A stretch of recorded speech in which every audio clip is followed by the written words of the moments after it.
credenciado no programa de pós-graduação em Agricultura e Ambiente na Universidade Estadual do Maranhão.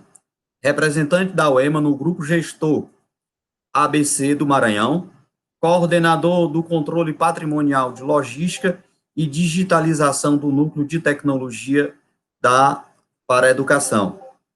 O pesquisador da Embrapa Caprinos, Rafael Tonucci, possui graduação em Zootecnia pela Universidade Federal de Viçosa, mestrado em Zootecnia pela Universidade Federal de Viçosa, doutorado em Zootecnia pela Universidade Federal de Viçosa.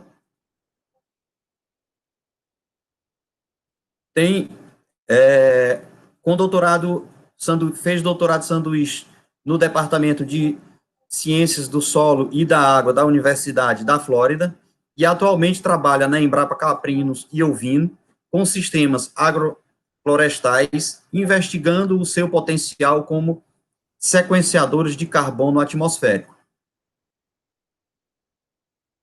Bem, primeiro de tudo, em nome do Instituto Federal, do Instituto Centro de Ensino Tecnológico do Ceará, o Centec, agradecemos a todos os participantes, agradeceríamos também ao professor doutor Luciano Façanha, da UEMA Campus de Baus, da Agronomia, pela algumas contribuições feitas para que esse evento pudesse ser realizado hoje. Agradecer também aos professores Cláudio Gonçalves, William Marques e aos técnicos, a Vitória e o Glauber Christ, que estão dando total apoio à realização desse evento. Primeiro de tudo, hoje, que é o Dia do Meio Ambiente, uma data extremamente oportuna para estarmos realizando esse trabalho, em tempos de pandemia, momento em que a economia mundial enfrenta grandes desafios e o Nordeste não poderia ser de forma diferente. Estamos vivenciando um momento onde a humanidade tem seu grande desafio e o papel das ciências agrárias, a qual tem a grandiosidade e importância de produzir alimento de alta qualidade e respeitando o meio ambiente, com total sustentabilidade, e fazendo com que esse alimento chegue na mesa de quem mais precisa pelo menor preço possível, ou seja, pelo preço justo.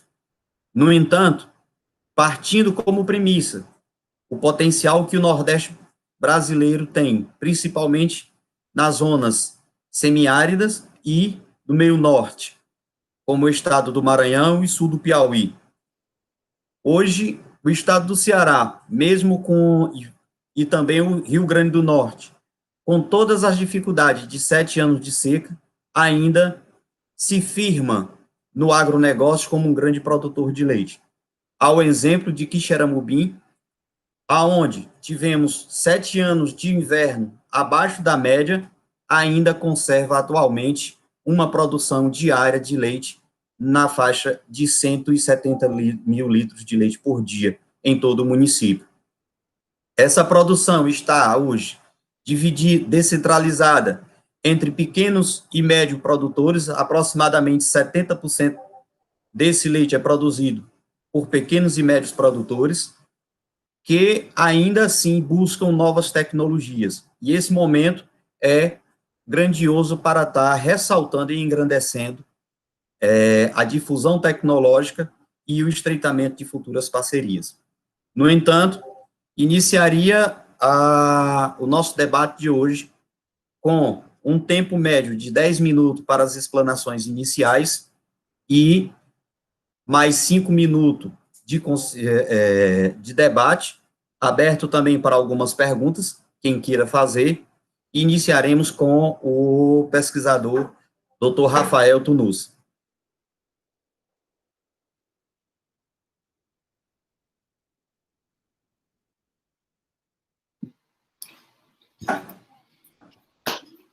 Bem, boa noite a todos. Eu só não consigo ver a minha apresentação. Não sei se tem algum problema. Mas a gente já vai conversando um pouquinho aqui até a gente resolver esse probleminha técnico. Eu consegui ver a minha apresentação aqui. Pronto, já estão resolvendo. Tá vendo? O povo aqui é rápido.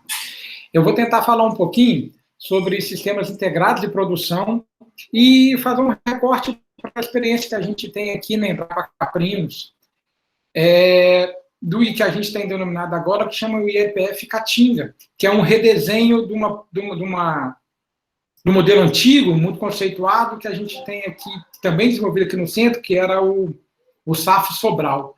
A gente fez alguma releitura dele, identificou alguns gargalos, a gente está propondo uma abordagem nova, um redesenho, uma abordagem nova, não, um redesenho, uma reconfiguração disso, tentando solucionar algum desses gargalos. Tá bem? O próximo slide.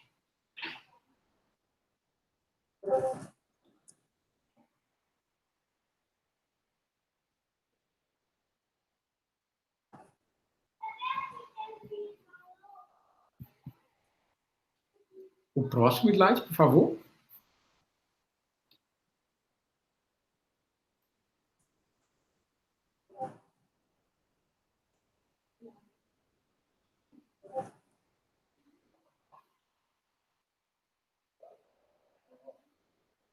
Bem, nesse slide a gente tem uma...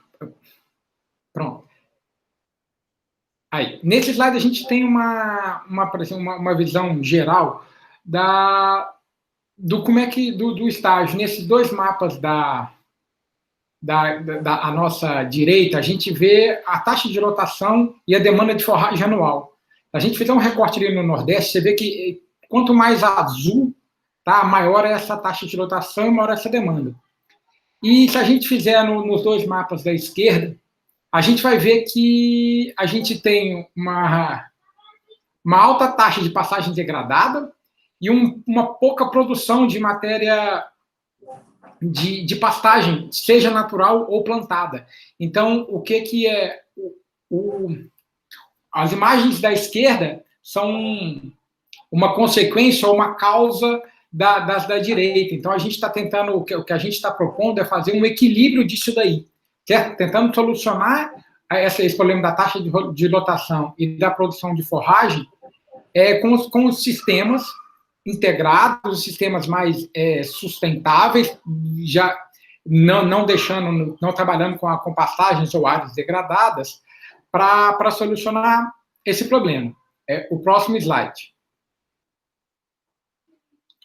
Bem, o que a gente está propondo para isso? A gente começou a gente tem duas propostas. A primeira foi em LP, ainda não tinha o componente florestal, para a gente entender um pouco esse comportamento. A gente fez uma triagem, escolheram com várias espécies, né, com várias culturas, com potencial para a caatinga, que seria aqui o mileto, o sorgo, o girassol, o milho, que é o nosso... É o carro-chefe, a gente sempre põe o milho como testemunha na pesquisa, o capim maçai, o capim búfalo e o feijão guandu, certo? Para a gente entender como é que o consórcio dessas culturas, quais deles a gente conseguiria tirar o melhor para a gente dar o passo a seguir. E qual foi a conclusão que a gente tirou disso daí? O próximo, por favor. O próximo. Aí. É que, na integração, o que a gente fez com aquela triagem? A gente plantou aquelas culturas todas, solteiras ou em consórcio, a cultura agrícola mais a cultura permanente, digamos assim, e a gente chegou à conclusão que, quando a gente integra, a gente tem uma produção de até 50% maior de matéria seca. Esse material que eu estou falando, matéria seca, foi todo cortado para a produção de silagem ou produção de grão. Mas esse aumento de matéria seca foi na massa de forragem que a gente conseguiu colher para ensilar, para fornecer para o animal.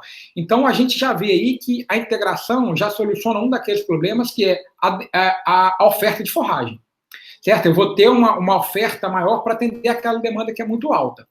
Então, isso já resolve parte do nosso problema. Certo? O próximo slide. Aqui é só para ilustrar um pouco, essa cultura aqui era uma cultura solteira, isso que vocês estão vendo aí no chão é sujeira de cultura, que a gente fez também avaliação tanto para colheita de grão, quanto para colheita da silagem, né? Da silagem não deu para a gente, acho que eu não tenho nenhuma foto aí, mas essa é só para entender um pouquinho o próximo slide também, para a gente dar na sequência. Isso aqui já é o consórcio, né? Esse aqui já estava no dia que a gente ensilou. A gente tem aí o milho consorciado com o búfalo, né? A gente vê que eles são consorciados, do lado desse búfalo tem uma outra linha de milho, a gente tem um espaçamento um pouco maior, mas você vê que o capim funcionou, ele desenvolveu, teve o desenvolvimento dele perfeito, tá bem? O próximo slide. Isso aqui já é o consórcio, é aquela foto do búfalo, teria que ter uma igual a essa. A gente tem também o capim maçai em consórcio com milho. A gente vê que eu consigo formar o meu pasto, eu tenho essa produção, um incremento na produção de massa, quando a gente consorcia esses dois. Ok? Próximo slide. E aí a gente veria o próximo passo, que seria... a gente já integraria com o componente florestal. Aí o que a gente fez? A nossa caatinga aqui, uma realidade da nossa região e para o Ceará, em algumas regiões, para o Nordeste como um todo, a gente tem uma caatinga ainda relativamente densa, né? O que a gente resolveu fazer, então? A gente resolveu abrir faixas dentro da caatinga, certo? Da vegetação, a gente fez uma supressão, né, nessa vegetação e abriu faixas. E nessas faixas a gente vai intensificar o nosso sistema. Então, eu vou estar intensificando de forma sustentável, certo? Então, eu já resolvo aquele outro problema, que é o aumento de área degradada, que a gente tem, se a gente lembrando lá daquele mapa, do meu problema, do CERN, do que nos levou a construir esse sistema. Ok? Então, a gente consegue intensificar ao máximo esse sistema, certo? Sem degradar. E uma outra coisa que é muito importante nesse tipo de arranjo é porque a gente não fica dependente exclusivamente da cultura que a gente vai colocar ali. A gente já continua utilizando de forma racional a caatinga, a vegetação nativa da caatinga, que é extremamente rica. E o animal, em algum momento, ela é muito utilizada para o pastejo animal. Certo? Então, aqui eu tenho duas fotos do meu sistema. Essa obviamente, a da esquerda, ela é no período seco, a mesma área no período chuvoso. A gente vê o contraste, a riqueza desse bioma. Né? Pelo meu sotaque, vocês não são... Já deu para perceber que eu não sou daqui. É uma coisa que mais me agrada de trabalhar aqui, é a gente ver essa resiliência da caatinga. É você passar, como o Jardel falou, por 7 anos de seca severa, aqui nesse caso a gente pegou 4 anos de seca, né, depois o que retardou o estabelecimento do sistema, para a gente conseguir trabalhar. Certo? O próximo slide.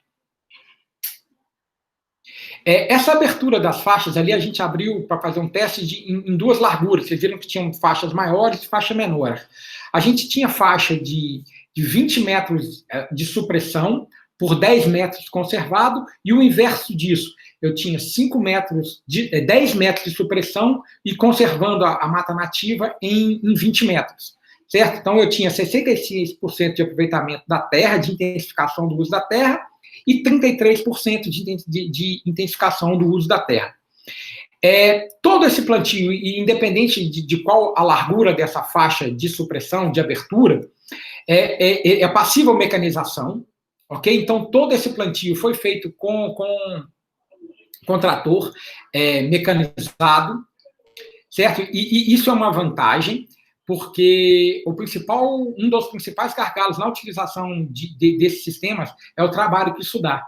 Então, a gente consegue, né, e a mão de obra no campo está cada vez mais difícil, a gente consegue trabalhar nisso com máquinas, que é um facilitador, certo? O plantio. Aí aqui a gente tem uma foto do plantio inicial, de como é que a gente estabeleceu essa área, que foi o seguinte: a gente, na plantadeira, junto na caixa de adubo da plantadeira, junto com o adubo, e isso é importante ressaltar, imediatamente antes do plantio, foi misturado o adubo com a semente do capim, nesse caso aqui específico do capim Maasai, os exemplos que eu vou mostrar para vocês. O capim Maasai, e na caixa da semente, essa plantadeira nossa, ela tinha 4 linhas, então uma caixa era com a cultura anual, seja milho, seja sorgo ou milheto, e na outra caixa o feijão guandu, certo? O feijão guandu era para dar um aporte melhor, para a gente trabalhar um pouquinho essa questão do solo, que a gente tem um solo que não é muito bom nessa área, então a gente sabe que o guandu, a raiz do guandu trabalha bem essa questão do solo e melhora um pouco a infiltração de água nesse solo, e ele era esse nosso objetivo, além de melhorar um pouco a relação CN na dieta final. Ok? O próximo slide, por favor. Aqui, vocês podem ver que é uma cultura suja. Em momento nenhum foi feito o trato cultural com herbicida, alguma coisa assim, porque no ambiente que a gente vive, a gente não pode se dar o luxo de desperdiçar essa massa de forragem. Eu vou mostrar para vocês daqui a 2 slides, eu acho, que a importância que tem esse pasto nativo, claro que vem junto, que é essa sujeira que a gente gasta ou trabalho de enxada ou herbicida, que seja a técnica que você vai fazer esse controle, quando o objetivo é produção de volumoso, você vai cortar aí, produção de volumoso para o animal, isso tudo pode ir possível, isso tudo é comida, certo? No ambiente que a gente vive, a gente não pode se dar o luxo de desperdiçar isso.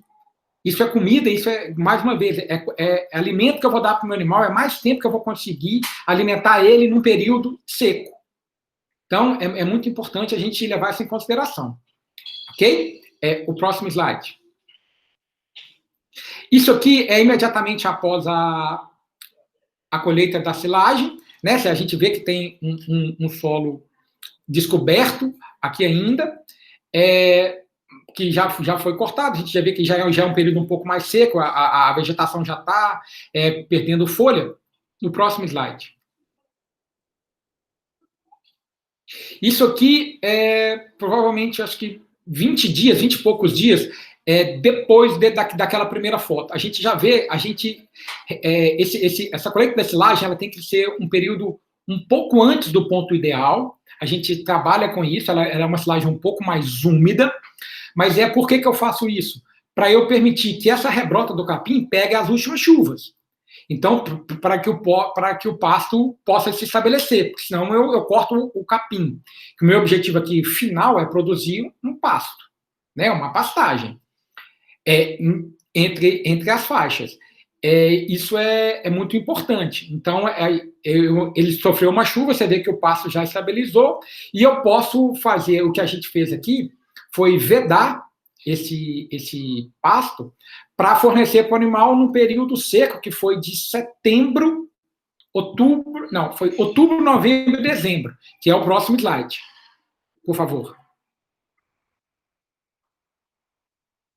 Aí, você já vê que os animais lá no fundinho já estão consumindo uma palhada, que é o nosso objetivo. Ele está comendo um material que tem muito rico em fibra, tem uma certa energia, mas que a gente consegue regular isso no coxo de alguma forma. O Geraldo é nutricionista, ele pode dar uns pitacos melhor aí para a gente mais para frente, mas isso eu tenho um alimento aqui que não é qualidade, aqui eu tenho quantidade, e a grande maioria das vezes a gente não tem nada. Então aqui pelo menos eu tenho alguma coisa que é quantidade. A qualidade eu consigo ajustar em algum momento no coxo, que foi o que a gente fez com esses animais. Aqui eram fêmeas, eram fêmeas secas, que logo depois que eles saíram desse trabalho, que foi no final, esse experimento encerrou no dia 24 de dezembro de 2017. 17, não, minto, de 2018. Essas fêmeas foram postas à prova na estação de monta. Aqui a gente trabalhou com 30 animais, certo? Numa área de 2,5 hectares intensificados, fazendo uma área total de 5 hectares, 5,5 hectares, certo? Então a gente tinha esses animais aí.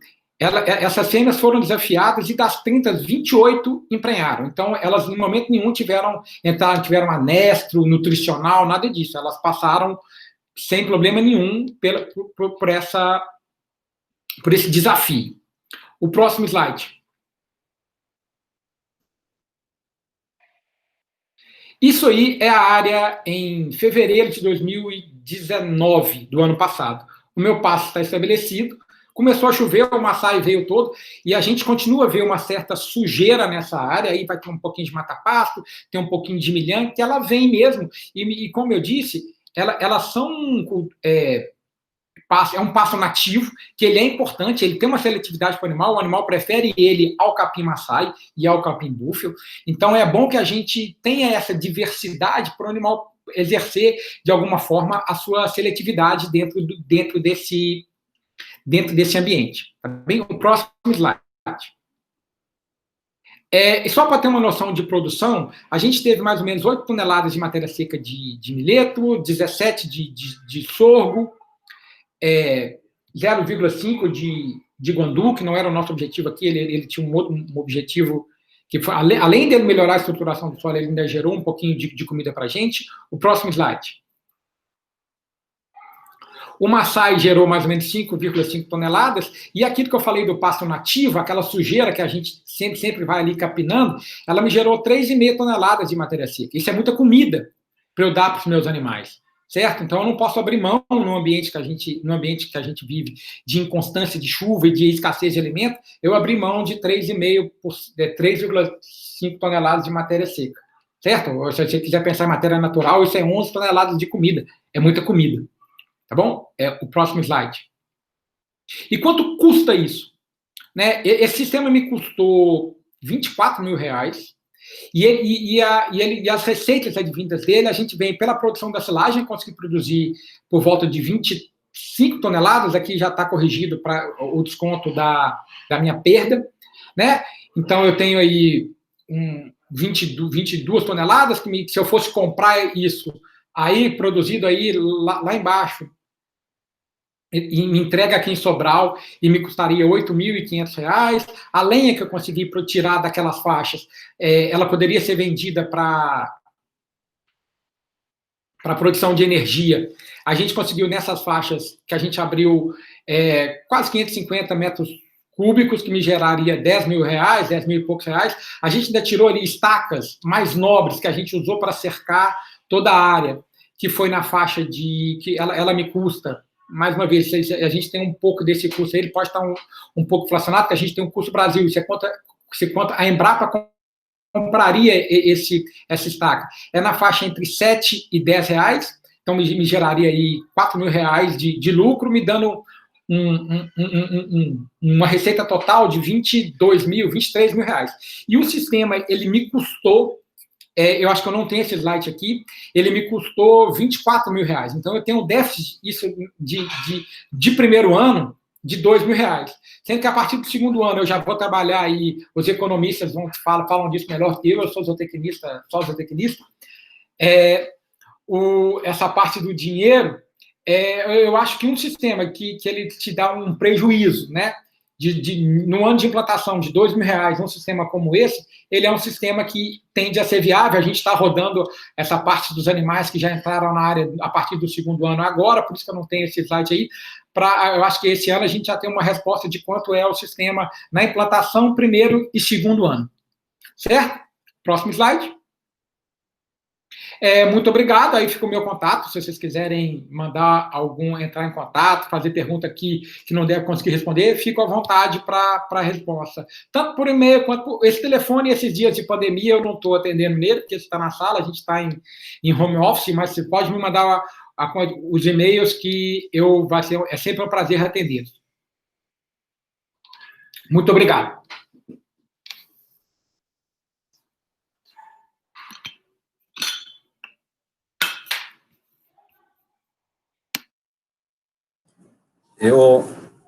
Nós agradecemos ao pesquisador Rafael Tunus, e, conforme anunciado, na sequência, a gente repassa a palavra para o professor Luciano Muniz.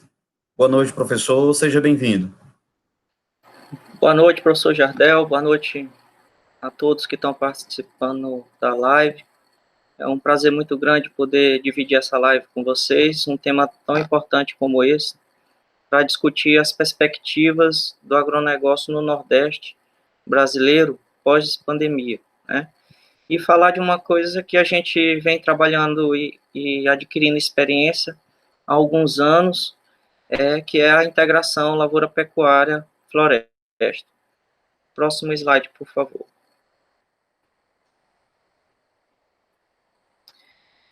Dentro dessa perspectiva, pós-pandemia, eu fiz uma sequência aqui rápida, né, resgatando a importância do agronegócio brasileiro para o produto interno bruto, né? Ele é responsável por 20% do produto interno bruto, quer dizer, toda a riqueza produzida no Brasil advém do agronegócio. Mesmo com a situação de pandemia, o agronegócio brasileiro ainda vai aumentar 2,5%, né? Enquanto todos os outros setores vai ter uma queda e nós vamos ter um produto interno bruto negativo, né? Então, isso aí mostra a importância do agronegócio como uma riqueza, produção de riquezas para o Brasil. Quando a gente pega os produtos advindos do agronegócio, nós temos aqui os cereais e proteína animal, que sofrem menos com esse período de pandemia, né, do que os produtos perecíveis. Então, esses produtos perecíveis, como frutas, legumes, flores, produtos orgânicos, hortaliças, provavelmente aí também vai entrar o leite, né, professor, doutor Geraldo Aguiar, vai poder também falar um pouco aí. E esses produtos perecíveis, eles sofrem mais essas consequências desse período que nós estamos passando. Outra questão é a grande quantidade de pessoas envolvidas no agronegócio brasileiro, no nosso agronegócio aqui do Nordeste, né? Dentro desses conjuntos de atores das cadeias produtivas, né? Dentro aí dos atacado, varejo, os insumos, né, que abastecem aí a produção, e todo esse quantidade de pessoas, né, precisam se adequar às novas exigências de sanidade para dar continuidade às suas atividades, né. Aqui mesmo no Maranhão, em São Luís, começou a diminuir as ocorrências, né, do Covid-19, e o interior começou a aumentar, né? Por que começou a aumentar? Porque chegou depois, né? Então, começou a chegar nos grandes centros e depois começou a chegar nas comunidades também. Como potencial, né, e uma perspectiva, são os mercados asiáticos e o Oriente Médio, né, que tem esse potencial de comercialização e a perspectiva é de crescer no pós-pandemia, né. Agora, para isso, para que o nosso produtor passe por todo esse momento que nós estamos vivendo, precisa a gente retomar nossa produção aumentando, mas de forma sustentável, né, se preocupando aí com a sustentabilidade. Então, para isso, é preciso a gente colocar alguns conceitos importantes aí dentro do agronegócio e dentro do sistema de produção, que é a verticalização da produção, a diversificação dessa produção, agregação de valor aos produtos, né, como os produtos orgânicos, as certificações. É importante, nós tivemos agora recente uma live falando da carne carbono neutro, por exemplo. Então, a certificação ela é importante para agregar valor aos produtos, né? E os canais de comercialização que, com esse tempo de pandemia, os produtores precisam se adequar, né? Como, por exemplo, a nova realidade de comercialização, que é o e-commerce, né? Como as plataformas, as redes sociais, os produtores agora começam a oferecer os seus produtos diretamente aos consumidores também, tem essa opção. O próximo, por gentileza. E os desafios para a adoção da integração lavoura-pecuária-floresta? Primeiro é o custo inicial de implantação, né? Esse desafio, quando ele ocorre em região de pecuária, ele acaba sendo maior do que quando ocorre em região de agricultura, né? Porque o agricultor o que é mais caro são os maquinários, né? De preparo de solo, cultivo e colheita. O pecuarista não tem esses maquinários, sendo que o agricultor ele já tem. A dificuldade de acesso ao crédito, aí o nosso amigo Geraldo Aguiar vai poder também falar a experiência dele com a questão da acesso ao crédito. A mão de obra e assistência técnica capacitada, isso aí a gente vem tentando trabalhar isso junto às universidades, junto aos centros de tecnologia, junto aos institutos, né, de ensino tecnológico, a falta de conhecimento sobre os novos modelos, e aí quando a gente começar a trabalhar essa formação das novas gerações, a gente começa a atacar esse problema. A questão do tradicionalismo, a resistência, a adoção das novas tecnologias, isso aí é uma coisa muito corriqueira, que vai levar décadas e a gente vai, aos poucos, conseguindo mudar isso, né? Poucas alternativas para adequação ambiental e a falta de integração das ações entre as instituições. Isso aí é um ponto interessante que eu queria chamar a atenção,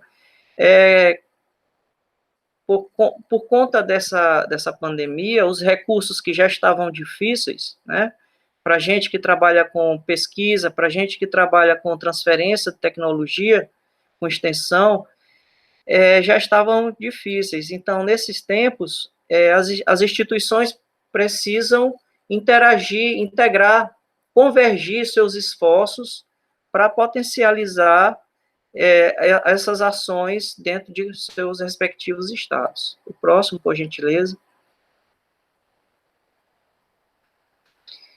Então, se a gente está passando por essa pandemia, o pós-pandemia vai exigir, né, uma maior eficiência, vai exigir uma intensificação desses sistemas de produção, e aí, ao mesmo tempo, essa intensificação, ela precisa vir de forma sustentável, né? Então, aí só mostra as várias alternativas que nós temos de consórcio entre essas três atividades, né? Agricultura, componente florestal e pecuária. Então, nós temos aí o sistema silviagrícola, o sistema silvopastoril, sistema agrosilvopastoril, né? E o sistema agropastoril. Próximo, por favor.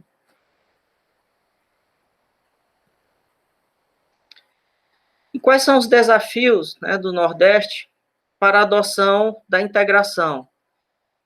De um lado, nós temos a pressão para o desenvolvimento, do outro lado, nós temos a necessidade da conservação. Então, a gente precisa adequar esses sistemas para cada realidade. Então, eu vou falar um pouco mais daqui para frente sobre a nossa realidade dentro do Nordeste, aqui que a gente vem trabalhando aqui no Maranhão. Próximo, por gentileza. Antes disso, eu vou só mostrar que, depois da pastagem formada, esse trabalho ele mostra o potencial de uma pastagem após a sucessão da lavoura, né? Fica aí os resíduos da lavoura. Esse trabalho mostra que no primeiro ano tem o potencial de produzir 28 arrobas por hectare ano, né? No segundo ano, essa pastagem diminui essa produtividade para 15. No terceiro ano para 12, no quarto ano para 9, e se essa pastagem ela não for feita a manutenção, a tendência dela é ir diminuindo essa produtividade. E uma pastagem degradada, ela está com uma produtividade em torno de 3,5 arrobas por hectare ano, né? Uma produtividade considerada baixa, mediante aí o potencial da integração. Próximo, por gentileza. Quando a gente pega os dados daqui do Maranhão, nós observamos que é um estado com bastante extensão, né, de pastagens, tem uma parte com pastagens naturais e outra parte com pastagens em boas condições. Mas quando a gente pega a adoção do sistema de integração, nós temos um pouco menos de 1,5% da área com um potencial produtivo, né? Então, a gente tem aí todo um potencial, né? Dentro do estado tem a região do Matopiba, né?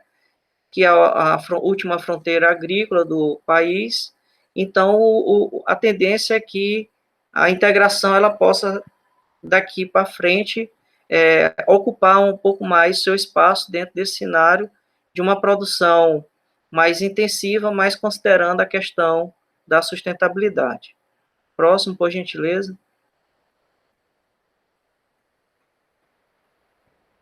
Então, a partir de agora, eu vou mostrar o trabalho que a gente vem desenvolvendo, juntamente com a Embrapa Cocais, nós temos, e a Universidade Estadual do Maranhão, nós temos uma URT, que é uma Unidade de Referência Tecnológica de Integração Lavoura, Pecuária, Floresta.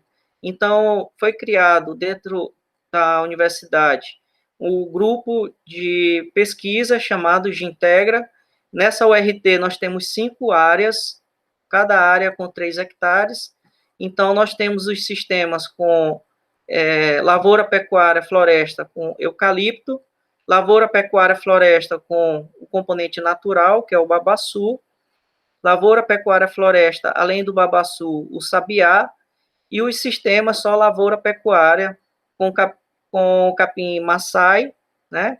E o sistema lavoura, pecuária e o componente florestal, o sabiá, né? Que é uma leguminosa. Próximo. Então, a implantação, ela consistiu aí, vindo de uma pastagem degradada, atender toda a questão das necessidades de correção da acidez do solo, adubação para o milho obter uma alta produtividade, né?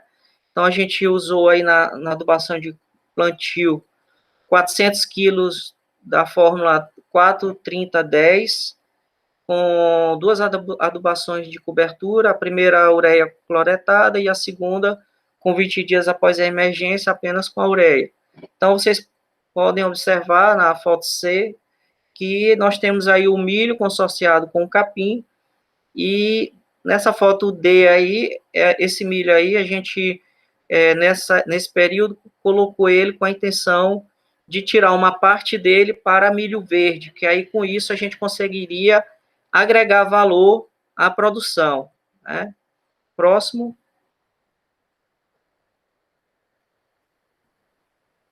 Então, esse é um outro sistema onde a gente tem o espaçamento, tanto lá no eucalipto como aí onde a gente tem um sabiá, de fileiras duplas dos componentes aí que estão plantados em os renques, e o espaçamento entre fileiras duplas de 30 metros, né? Então, aqui essa região que nós estamos pesquisando é uma região de pecuária, onde a gente está aí, nesse caso, priorizando a produção de carne integrada. Vocês podem observar que nós temos aí o componente natural, componente florestal natural, que é o babaçu, né? Então, a gente tenta priorizar com o babaçu, manter a tradição das quebradeiras de coco. Então, tem a questão social atrelada também, né?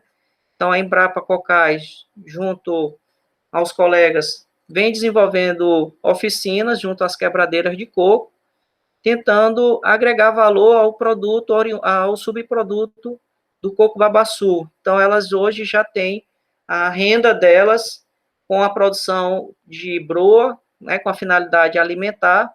Com isso, elas conseguem agregar valor e melhorar suas rendas. Próximo.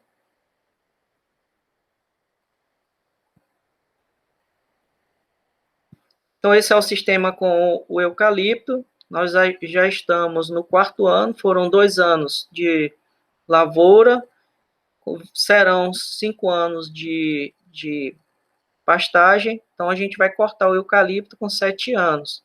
Hoje nós estamos no 2º ano da pastagem. Próximo.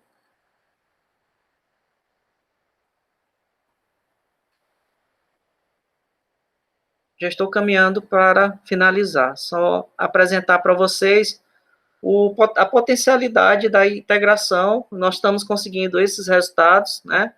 Com esses ganhos, no primeiro ciclo, um ganho aí de 744 gramas por animal dia. No segundo ciclo, 476, foi chegando o período seco, foi diminuindo, os animais foram aumentando de peso, aumentando suas exigências, e foi diminuindo esse ganho. Mas quando a gente pega o próximo slide, a gente vai ver que, próximo, por favor, nós vamos ver que o ganho individual, ele estava o mesmo ganho, né, dos sistemas tradicionais, praticamente. Mas quando a gente pega o ganho por área, é onde tem a grande potencialidade da integração, né? O que o nosso pecuarista está preocupado? Ele está preocupado com o ganho individual dos animais. Ele não está pensando em qual é a área que cada boi precisa para chegar ao abate. Então, esse é um trabalho que a gente precisa ter com o nosso produtor, mas ter também com nossos técnicos, né? Começar a trabalhar também a produtividade por área, né? Você vê aí que no primeiro ciclo nós começamos com uma lotação de 3 UA por hectare, aumentou para 3,4, depois 3,7. E a média aqui no Maranhão é 0,7 UA por hectare, né? Próximo. Quando a gente toma isso em ganho, né, que esses dados foram os dados do ano passado, aumentou bastante, chegou até R$200, mas quando a gente fez esse cálculo, ele estava em 135, nós tivemos um ganho nesse ciclo de 256 dias de R$ 2.128,95 por hectare. Colocando esse ganho por ano, daria um ganho aí de R$ 3.000,25 por hectare, né? Próximo. Isso só com a pecuária. Quando a gente compara esses ganhos da pecuária com o sistema tradicional nosso aqui no Maranhão, esse de pecuária, aí eu tenho um gráfico, uma tabela, onde eu tenho comparando a pecuária aqui no Maranhão com a agricultura praticada aqui, isso aí são dados reais. E a nossa integração que a gente está aprendendo, fazendo aqui, adaptando ela para nossas realidades, né? São dados da URT. Observe que o pecuarista, ele usa aduba, faz a calagem, usa o herbicida, e ele gasta R$ 1.912 para formar um hectare. No primeiro ano, depois dessa pastagem formada, a produtividade dele é 6,4 arrobas por hectare ano. Dá aproximadamente aí 96 quilos de carne por hectare, né? Quando eu multiplico essa 6,4 arrobas pelo preço da arroba aí de R$ 141, eu tenho uma receita de R$ 902,40, né? Então eu pergunto para vocês, ele gasta 1.912 e um ano depois ele só tem a receita de 902,40. Quer dizer, no primeiro ano ele não recupera ainda o investimento feito na formação da pastagem. Se eu multiplicar isso por 2, né, sendo um pouco otimista, daria R$ 1.904,80. No segundo ano ainda não pagaria a formação da pastagem. Então, o retorno, ele leva 800 dias, o nosso pecuarista. Esse é considerado um pecuarista, um sistema melhorado, onde ele está adubando a pastagem. Geralmente, eles o sistema tradicional não leva em consideração isso. O agricultor, ele usa o mesmo adubo, faz a adubação de cobertura com 200 quilos de ureia, usa o herbicida, os tratos culturais, né? E gasta aproximadamente R$ 2.800. A produtividade alcançada aqui são 140 sacos de milho por hectare, né? Então, ele, em 140 dias, ele tem uma receita de 4.760. Em números gerais, ele tem uma recuperação aí, em meio ano, ele pratica aí o monocultivo, em meio ano, ele tem um pagamento da agricultura de R$ 2.000 por hectare, né? Tirando aí todos os gastos com os insumos e tratos culturais, do plantio até a colheita. O que eu estou querendo mostrar para vocês quando a gente tem a potencialidade da integração, quando a gente tem a prática desses dois sistemas, agrícola para a formação da pastagem. Esse milho nós usamos 400 quilos, que eu falei anteriormente, dessa fórmula, com 2 adubações de cobertura, a primeira uma ureia cloretada e a segunda apenas a ureia 150 quilos. Fizemos os tratos culturais e obtivemos uma produtividade de 160 sacos, né? Sendo que no primeiro ano, depois dessa produção de lavoura, o potencial dessa pecuária é de produzir 27 arrobas por hectare ano, né? Então, observe que o nosso custo inicial, por ter sido uma área, feito uma lavoura em uma área de pecuária, o nosso custo inicial foi muito alto, né? Mas nós conseguimos, mesmo assim, pagar esse custo da lavoura, porque obtivemos uma alta produtividade. Próximo slide.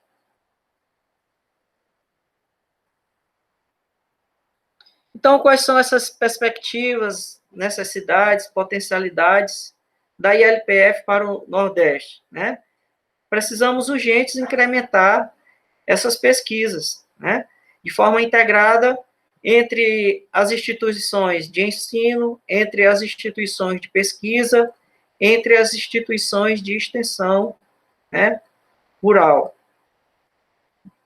A divulgação em massa desses resultados para as comunidades, né, através de dia de campo, workshops, né, extensão rural, a transferência de tecnologia, aí onde entra as agências de extensão, a extensão feita pelas empresas de consultoria, né, que faz um grande diferencial, estão junto ao produtor.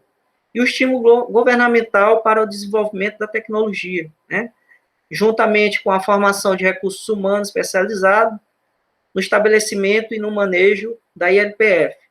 Hoje nós temos, depois da URT, nós já temos empresas que prestam esse serviço, empresas de consultoria que já receberam a qualificação durante a faculdade e hoje técnicos já estão atuando na implementação dessa tecnologia no Estado. A integração das ações entre as instituições, isso aí eu retomo, que é de fundamental importância.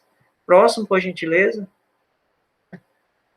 Eu só queria aproveitar, antes de encerrar, para divulgar a nossa live do nosso grupo de pesquisa, chamado Gintegra, que vai ocorrer dia 8/6, às 18 horas, com elas, né?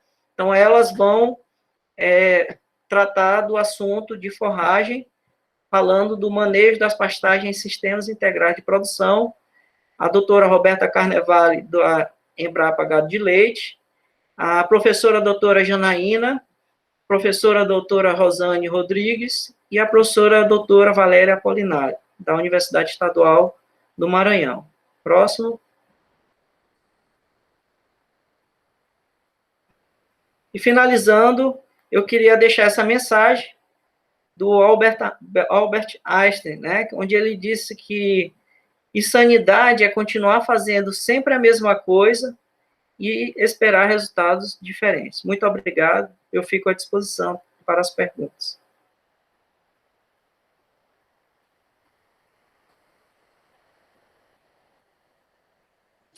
nossos agradecimentos e parabenizo nessa segunda rodada a explanação do professor Luciano e também do pesquisador Rafael, e dando sequência ao que previamente estava programado, nós concedemos a palavra ao doutor Geraldo Aguiar.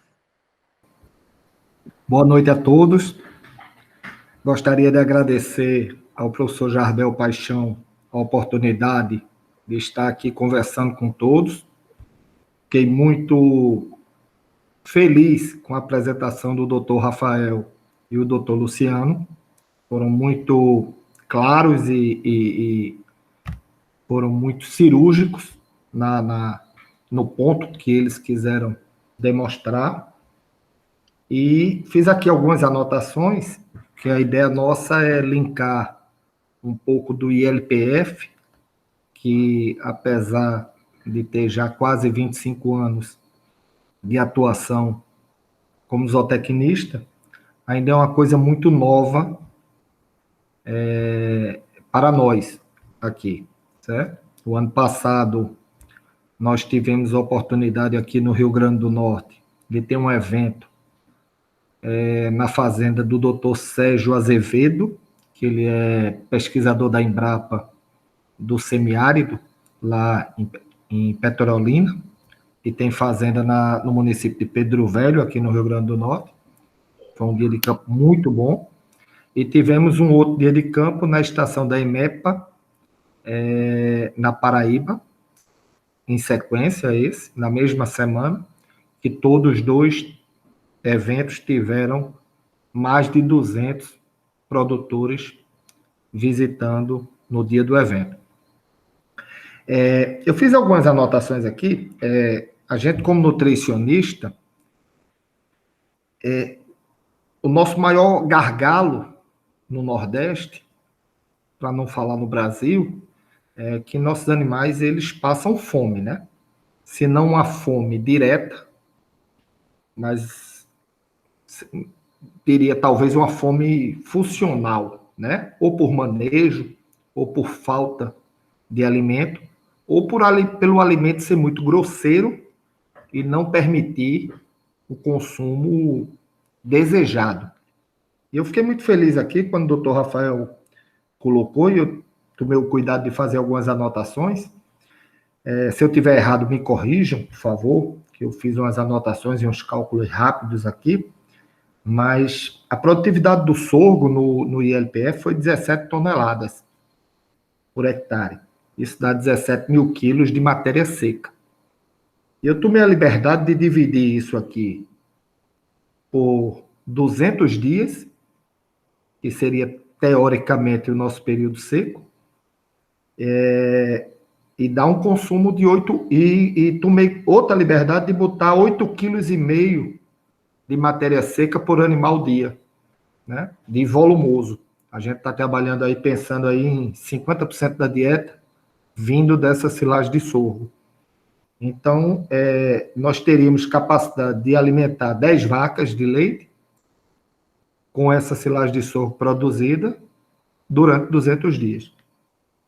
Ao mesmo tempo, eu somei a produção aqui do guandu, do maçai e da pastagem nativa, que vai dar 9,7 toneladas, né? O maçai com 5,5, a nativa com 3,5 e o guandu com 0,7. E se nós fizermos a divisão pelo restante do período do ano, que seriam 165 dias, a gente está pensando aí no fornecimento próximo a 6 quilos de matéria seca por animal, pensando nos mesmos 10 animais. Então, é um sistema extremamente promissor que pode nos ajudar nas propriedades a solucionar o nosso principal problema, que seria talvez o que a gente chamou no início de fome, né, dos animais. Assim. O consumo, eu sou aficionado por consumo. Uma coisa que eu bato muito nas minhas visitas, consultorias e às vezes até quando estou com outros técnicos e alunos, é que talvez a coisa mais importante numa propriedade para se produzir é consumo. Nós podemos simular, pegar um programa como o NRC e preparar uma dieta para 25 litros de leite, e se nós quisermos que essa vaca aumente para 35, não precisa mexer em nada na dieta, você só precisa aumentar o consumo. Se você estimular o consumo da mesma dieta, essa vaca vai responder em leite sem problema. Não precisaria de uma outra dieta formulada. O consumo, por si só, ele resolve a questão da produtividade.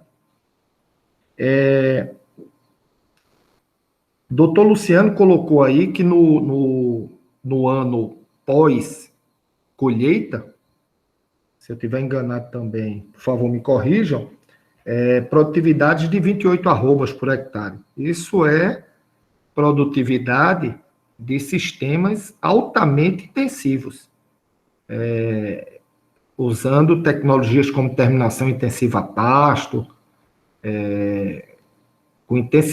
intensivando muito o sistema. Muito interessante.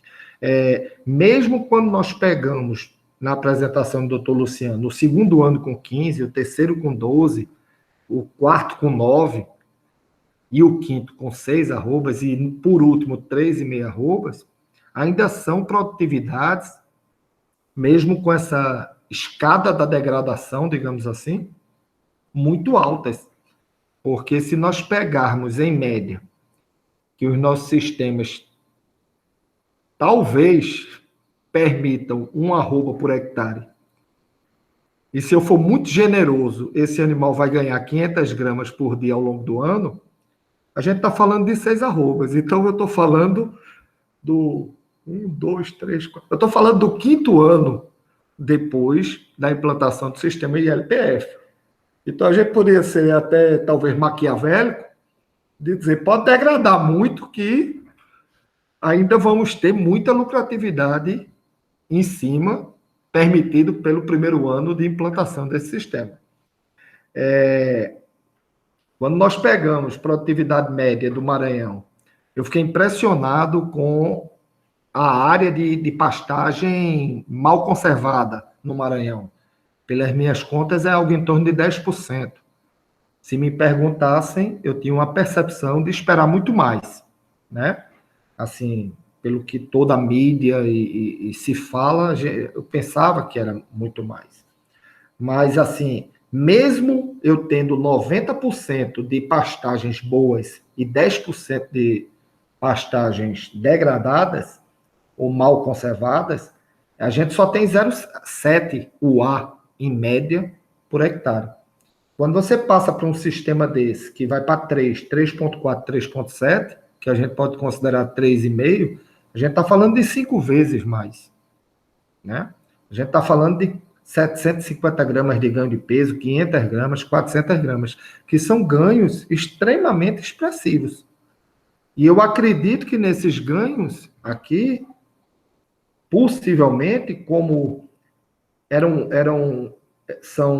um experimento para testar o sistema de ILPF, não foi utilizado técnicas acessórias para maximizar esse ganho de peso, que aí a conta fica astronômica, né? Se a gente pegar nesses sistemas, à medida que a seca for entrando, eu vou corrigindo a suplementação desses animais, a gente está falando aqui, talvez, em manter os 744 gramas iniciais, ou se baixar para 650 ou 600. Então, assim, esse número toma uma proporção e uma conta muito grande, né? Outra coisa também que eu acho que até a pandemia, ela tem todo esse lado muito ruim, esse lado da saúde, esse lado que todos nós estamos passando, mas ela, se nós analisarmos, ela tem alguns lados positivos, né? Assim, muitas famílias estão se reencontrando, estão convivendo mais, família que eu falo, núcleo familiar, né? Eu sou uma pessoa que viajo 6 dias por semana, 7 dias por semana, e passei os últimos 90 dias praticamente em casa, com meus filhos e com minha esposa. Mas está sendo um momento de muito aprendizado. Quantas lives? Eu cheguei a participar de treinamento online e live 3, 4 no mesmo dia. De ter que escolher, naquele determinado horário, qual treinamento ou qual live a gente vai ir assistir. Porque tinha 3 ou 4 apresentações muito boas e que o desejo era assistir todas. E o produtor, ele está participando disso. Eu tenho observado uma demanda muito maior do produtor por questões técnicas nesse período de pandemia, porque muitos deles estão dentro da fazenda, assim, principalmente produtores que tinham outra atividade, profissionais liberais, médicos, advogados, empresários, eles se resguardaram na fazenda por questões de saúde, e eles estão começando a observar muitos problemas que a fazenda tinha, que naquela visita semanal, quinzenal, muito rápida, eles não enxergavam. Vários produtores nos procuraram com isso. Outra questão interessante também que foi tocado, que vem ao encontro do ILPF, é a questão do social e da sociedade. Tanto a exploração no bom sentido, a divulgação, a levar isso para a sociedade, do quanto um sistema desse, como que o doutor Luciano mostrou, onde tem as catadoras de babaçu, que a gente está mantendo, e está integrando ali com pecuária, com sabiá e com outras coisas, a sociedade ela está disposta a pagar um preço por isso. Ela está disposta a valorizar esse produto final que foi produzido nesse sistema. Ontem eu vi uma live de Cristiano Nassif, que é do Educampo, eu acho, ligado ao Sebrae lá de Minas, e ele falando que há pouco tempo atrás ele não acreditava ou não dava real importância a produtos orgânicos. E agora, nesse momento da pandemia, ele começou a rever os conceitos dele, porque ele começou a visualizar que a sociedade vai mudar um pouco o conceito de biossegurança, de saúde, de várias coisas, né? Eu vinha comentando com um outro zootecnista ontem, amigo nosso, que se a gente falasse em parar 3, 4 meses, há um ano atrás, seria uma situação quase que impensada para todos, né? E a sociedade parou, né? E repensou. Então, o que eu queria deixar era essas informações, e eu acho que vai ter talvez algumas perguntas e estamos abertos a tentar respondê-las. Muito obrigado.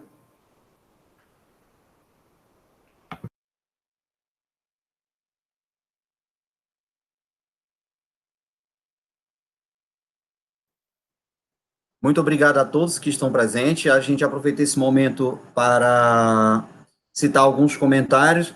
O Jeff T. Arnon, aluno do doutorado em produção animal da Universidade Federal do Ceará, ex-aluno da FATEC Sertão Central, fez o comentário. O aumento das taxas de juros descrita no Plano Safra 2020-2021, a ser divulgado no próximo dia 15/6/2020, pode comprometer o uso dos sistemas integrados, aumentando os custos de produção e impactando os produtores do Nordeste, tanto na época da entre-safra, como no pós-pandemia. Na realidade, ele quer saber qual o impacto desse aumento da taxa de juros, do ponto de vista positivo ou negativo. Acho que para o Luciano ou para o Rafael.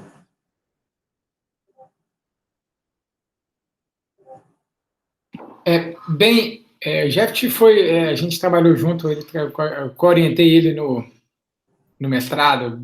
Bom saber que você está ligado aí, Jeff, fico feliz. Eu não tenho conhecimento desse aumento da taxa de juros. Eu sei que o plano safra, o plano agrícola desse ano, o 2021, ele tem uma questão muito forte. Então, duas linhas que vão ser trabalhadas fortemente nele é a questão do plano ABC, que tem dentre as diretrizes o ILPF como o cerne, seria ILPF e plantio direto, seriam as duas atividades que o plano ABC trabalha de forma maior. Então, essa questão de taxa de juros eu desconheço, mas se aumentou, se diminuiu, qual foi o aumento, mas eu sei que ele vai ser muito estimulado, o plano ABC aí dentro. Certo? Então, eu vejo isso não como esse plano safra citado especificamente, eu vejo muito mais como uma oportunidade da gente fomentar esse tipo de sistema e tipo de atividade do que como a taxa de juros está alta e, sabe, eu vejo por um outro lado. E a gente tem outras fontes também, né? Eu citei aqui o ABC, mas dentro do próprio Pronaf, quem não pode participar, quem não acha que não está apto a entrar no plano ABC, o Pronaf tem 2 ou 3 linhas de crédito exclusivas para isso. A gente tem o Pronaf Floresta, tem o Pronaf Agrofloresta, tem o Pronaf Semiárido, que adequam-se perfeitamente dentro no escopo de linha de financiamento às atividades que são desenvolvidas pelos sistemas integrados, pelo ILPF, de uma forma geral. Então, e com taxas bem interessantes, assim, taxa que vai no caso do Pronaf, de 0,5% a 4,5%, e com carência de 2 anos, 2 a 5 anos, e no ABC você tem taxas aí que é um montante um pouco maior, mas você tem taxa que varia de 6% a 8%, com carência de até 8 anos, com 12 anos para pagar. Então, você pode trabalhar aí 8 anos, sem pagar nada, pagando só um pouquinho, depois você tem isso. A gente viu aí pelos nossos resultados, pelos resultados do professor Luciano, que antes disso a gente já começa a capitalizar bastante para você pagar lá na frente, né? É o que a gente tem isso.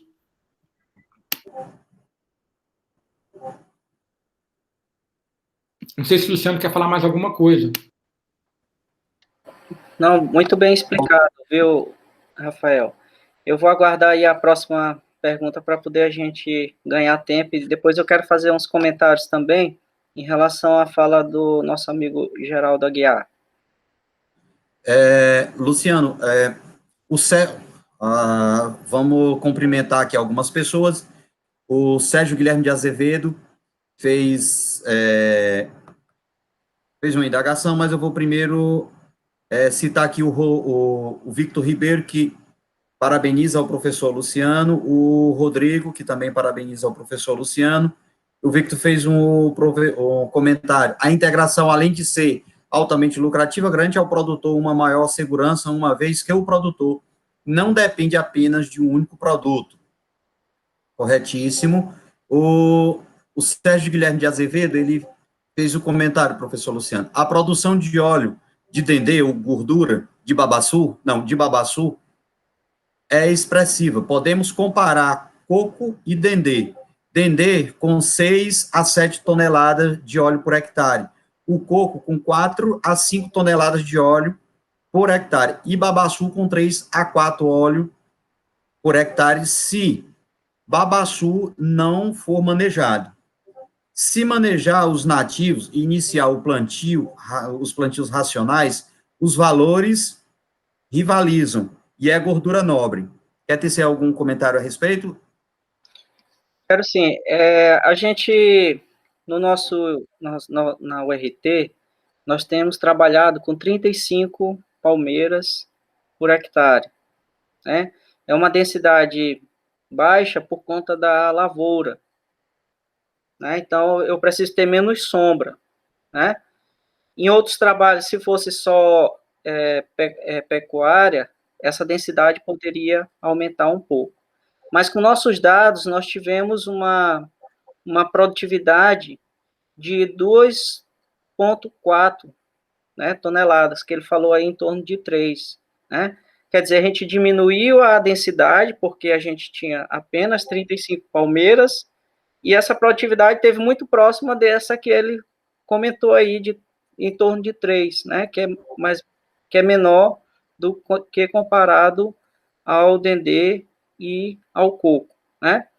E só fazendo uma ressalva da fala do Geraldo, que foi muito bem observado, que as pastagens como apresentadas dá a entender que só tem 10% de pastagem degradada, né? A gente tem que se confiar nos dados oficiais, que são os dados do IBGE, né? Mas que a gente sabe que essa proporção é quase que invertida, né?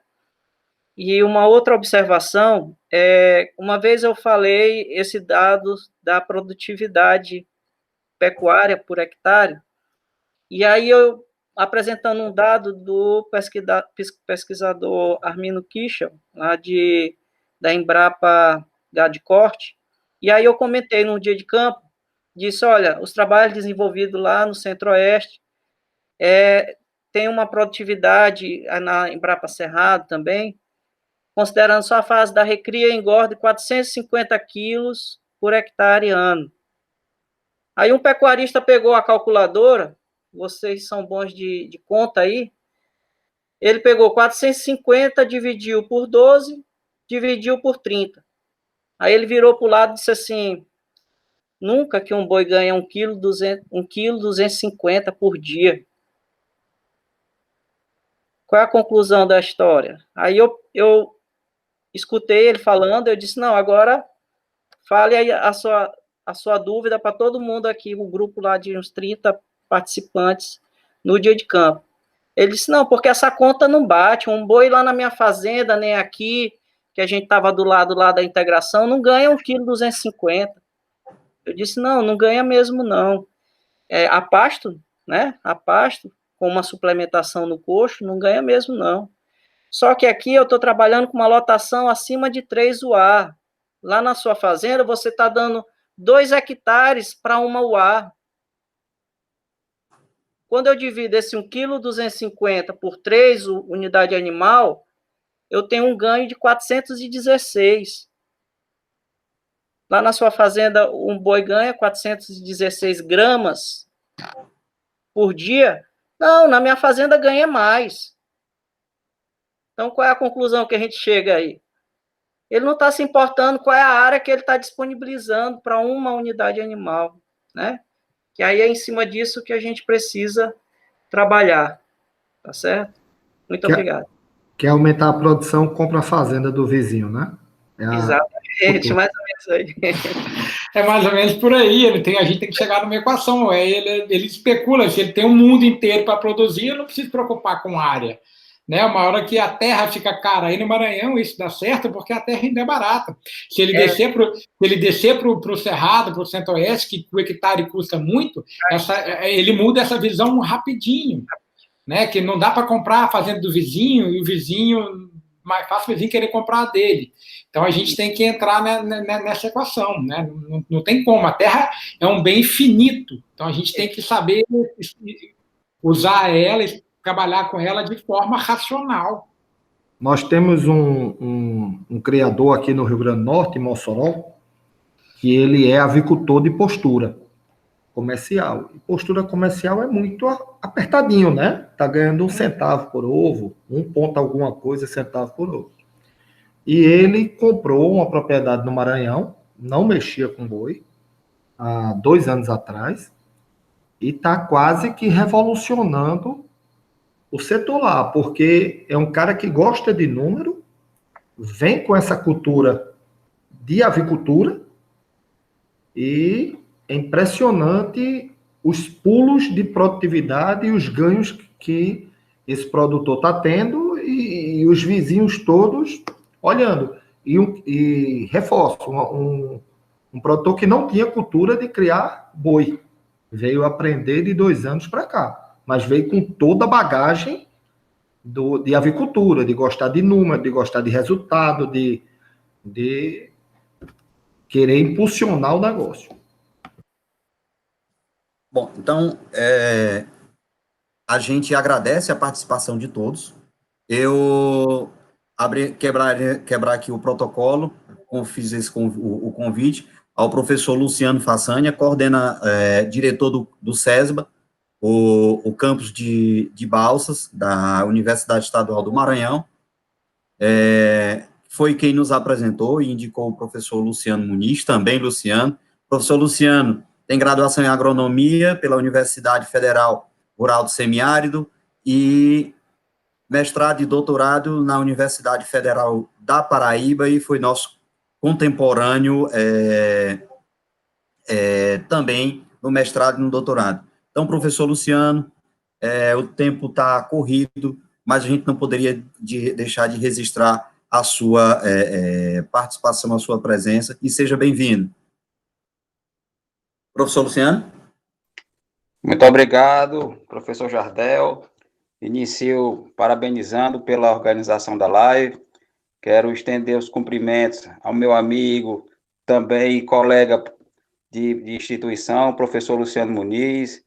É o meu professor, sempre que ele vai lá em Balsas ministrar disciplinas em curso de férias, ele sempre nos dá uma aula lá. É uma pessoa muito capacitada, muito competente e muito atenciosa, sempre disponível. E aí aproveito a oportunidade para agradecer ao Luciano Muniz, cumprimentar ao pesquisador Rafael e ao consultor Geraldo. Acompanhei a live e realmente algo que me surpreendeu. Apesar de que em Balsas alguns produtores já utilizam o ILPF, temos a Fazenda Santa Luzia, no qual já visitei algumas vezes, mas eu conhecia, confesso que muito superficialmente, né? Então essa live de hoje eu consegui ter uma dimensão maior, com maior profundidade, com maior clareza, e quero parabenizá-los, todos vocês, pela live de hoje, e dizer que nos colocamos à disposição, e esse momento de pandemia gerou, né, essa nova forma de interação, de compartilhar conhecimento, e é sempre bom fazer contatos com colegas, com amigos de outras instituições, e estreitar laços, né, de repente desenvolver protocolos, pesquisas, que possamos desenvolver de maneira coletiva. Então, como bem falou o professor Jardel, nosso tempo está corrido, quero ser bem breve, e Jardel, parabenizá-lo pela organização, e sempre que necessário, pode contar conosco, para participar direta ou indiretamente, estamos sempre à disposição.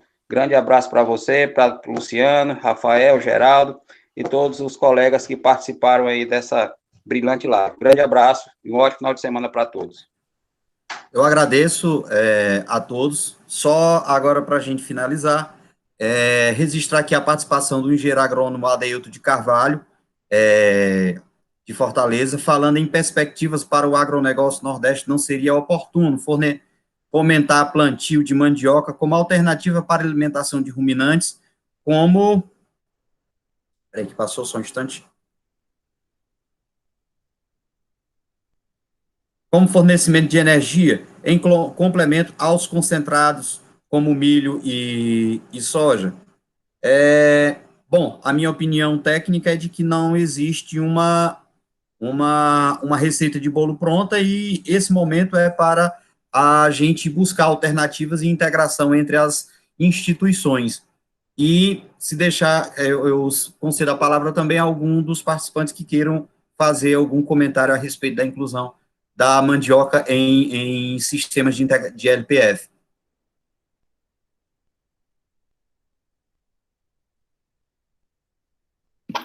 Espera só um pouquinho, que agora eu tenho um colaborador aqui.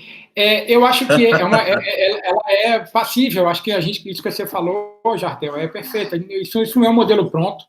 Esse sistema tem nele, uma característica dele, a dinamicidade. Ele é um sistema extremamente dinâmico, então a minha realidade vai ser diferente da sua, que vai ser diferente da do Luciano, que vai ser diferente do Geraldo, que vai ser diferente da de qualquer outra pessoa. É quase um sistema por por propriedade, basicamente. A gente falar em receitas, falar, faz isso, faz aquilo, a mandioca pode ser uma alternativa se na região dele, se ele tem essa vocação, a gente tem que trabalhar muito isso, né? A vocação do produtor, isso que o Geraldo falou, de trazer essa realidade é muito importante do avicultor, trazendo a realidade do avicultor para lá, essa questão de números. A mesma coisa da mandioca, a gente tem que...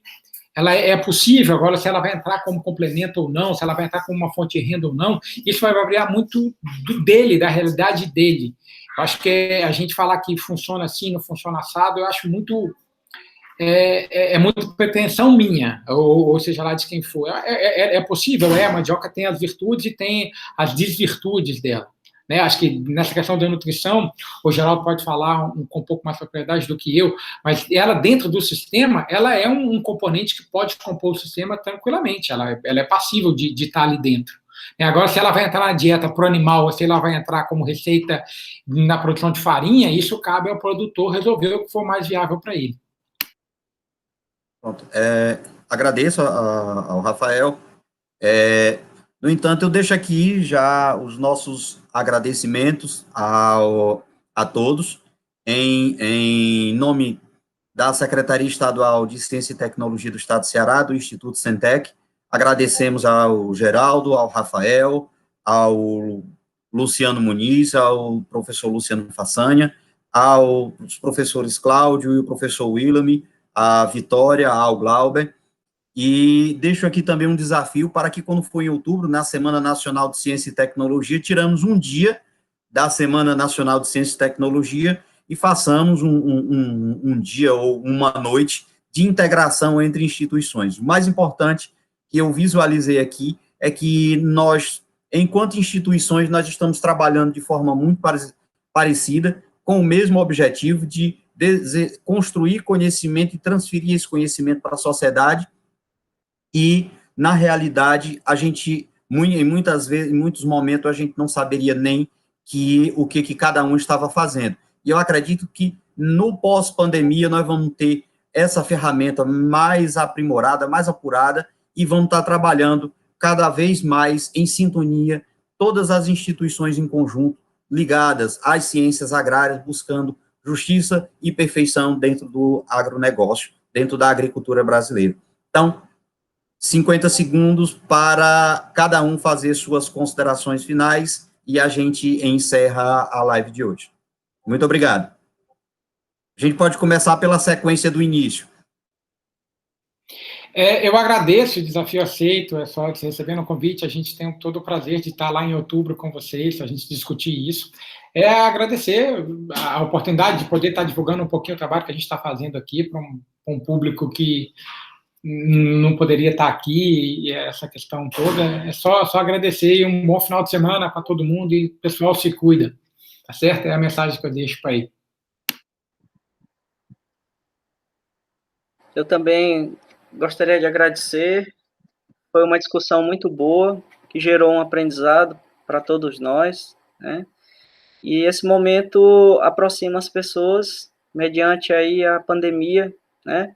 É uma nova realidade, e que as pessoas permitem, através das tecnologias, que a gente possa conversar com as pessoas, cada um nas suas casas, e que a gente espera que logo, logo a gente possa estar se encontrando nos congressos, né, nas reuniões aí presenciais, mas por enquanto a gente vai se encontrando por aqui. Eu fico à disposição, quem tiver interesse ou de entrar em contato ou fazer algum questionamento, eu continuo nas redes sociais aqui à disposição. Eu também gostaria de agradecer a todos, foi uma oportunidade ímpar de estar com o professor Luciano, o professor Rafael e o professor Jardel, e os demais que ajudaram e apoiaram a live. É um assunto novo, me senti muito satisfeito com as informações repassadas e também me ponho à disposição, vou ver com algum dos meninos técnicos aí, para colocar os meus contatos, e estou à disposição para qualquer esclarecimento posterior à live. Bom final de semana a todos, se cuidem, e cuidem também de seus familiares. Boa noite. Boa noite a todos. Só agora, para a gente finalizar, agradecer a participação da Marta Feitosa, lá pelo YouTube, o Francisco Pinheiro, a Gislane Moraes, o Daniel Melo, o Jeff T. Arnon, o Adeilton, o Sérgio Guilherme, vamos descendo aqui, o Rodrigo Dias, a Tata Nascimento, o Robson Dias, o Eluardo Marques, Newton Silva, Gislaine Moraes, Solange Fernandes, professora Tiziana Costa, do Instituto Federal do Maranhão, campus de Codó, o Alan Rocha, e aos demais que se fizeram presente. A gente agradece a todos a participação, mais uma vez, e abraço, e se cuidem, se protejam a si próprio e aos seus familiares.